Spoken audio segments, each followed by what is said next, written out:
friends before, the men afterward. Tamia, are you married? No.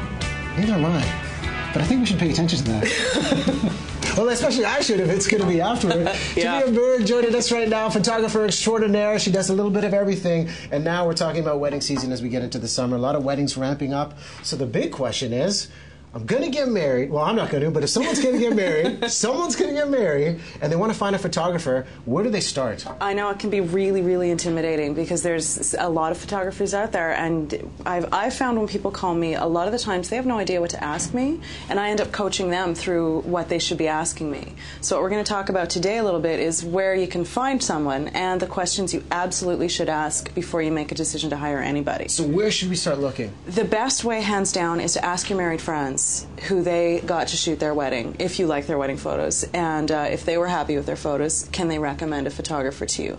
And ask several of your married friends, so you'll get usually 4 or 5 referrals. And after you do that, I also suggest that you go online, type into Google like the keywords you're looking for. If you're getting married in Coquitlam, type Coquitlam wedding photographer, Vancouver, so on. Take a good look at every single photographer's site before you contact them. Make sure that their style is the style that you like. Mm-hmm. You don't want to be wasting your time or the photographer's time having a meeting with them and then realizing, wait a minute, I don't like what they do.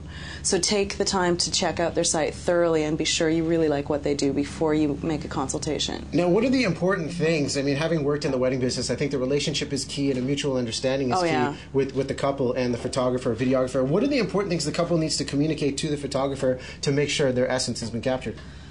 Well, capturing the essence is a really important thing, and I think when you first inquire, whether you phone or whether you email, you need to give some key points to make sure that that photographer is the right person for you before you even meet with them.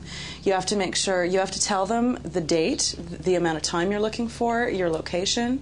That way, if that photographer is not available, they can tell you right then and there, or if they are, they can also tell you. So that very basic, simple thing is really important. And then you also want to speak to them and find out what style they tend to shoot in. You want to know if they do just sort of candids or if they do more posed and formal or if they do a mix of both. Ideally, you want a mix of both. What's most popular now? We're going to look at some of your samples, but what's most popular in terms of... Candids by far. Yeah? Candids are definitely the most popular.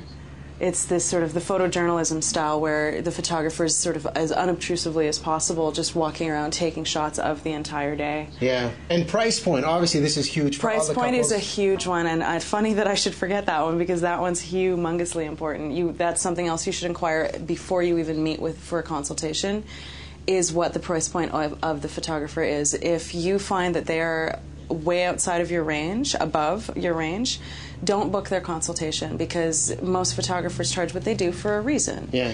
And what's the expectation though in terms of what people should budget for something like this in terms of a range? I find depends. Different photographers offer different packages, and there's a lot of things you should watch out for. When you get someone to give you a quote, make sure that it includes everything. You will find sometimes that you've been given a quote, and all that is for the time the photographer's there on your day. It's not for anything extra. If you want your photos on disc, it's extra. If you want photoshopping done, it's extra. Mm-hmm. So be sure to ask what is included in that rate. Are taxes included? So that you know exactly how much money you can expect to pay. And what's the expectation in terms of deposit for what people Deposit depends.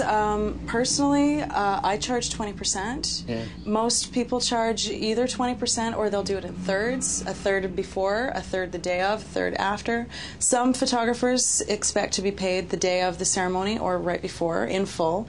Others will invoice you. I think it's more common to expect to pay your photographer either within a few days before or the day of the ceremony. Important tips. It's always, I guess, being aware of what you're getting before you before you jump in. Absolutely, yeah. Awesome stuff, Tamia. BreakfastTelevision.ca is where you can go to find out more about Tamia, and it's a big decision come wedding day. It's a big one. One day we'll be there.